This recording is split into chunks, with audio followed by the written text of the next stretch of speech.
पुढची बातमी. मराठी शाळेतील विद्यार्थी आणि शिक्षक सुद्धा घटलेत.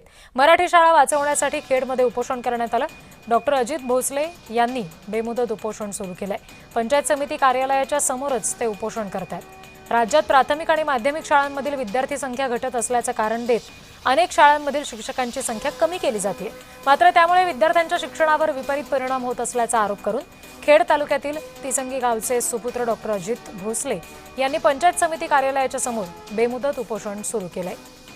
या आंदोलनामागची त्यांची भूमिका आणि प्रमुख मागण्या आमचे प्रतिनिधी योगेश बांडागळे यांनी जाणून घेतल्यात. बघूया. प्राथमिक आणि माध्यमिक विद्यार्थ्यांच्या काही शैक्षणिक प्रश्नांच्या संदर्भात तिसंगीचे सुपुत्र डॉक्टर अजित भोसले हे खेड पंचायत समिती समोर उपोषणाला बसलेले आहेत. आपल्यासोबत डॉक्टर अजित भोसले आहेत आणि काही ग्रामस्थही आहेत. डॉक्टर अजित भोसले यांच्याशी आपण या संदर्भात अधिक माहिती जाणून घेणार आहोत. सर, काय सांगाल, नेमकं कशासाठी तुमचं उपोषण सुरू आहे? पटसंख्येच्या आधारे हायस्कूलचे शिक्षक सरकारने यावर्षी कमी केले. ज्यांची पटसंख्या 9वी आणि 10वीची 20च्या आत असेल असे शिक्षक कमी केले. तर कसं आहे, ग्रामीण भागामध्ये शेतकरी गरीब वर्गाची विद्यार्थी शिकत असतात.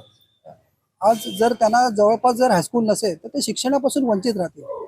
त्याच्यामुळे सरकारने हे शिक्षक कमी करण्यापेक्षा त्या विद्यार्थ्यांना आपण चांगलं कसं शिकवू शकू किंवा त्यांना बळ कसं देऊ शकू याचा प्रयत्न करणं गरजेचं आहे.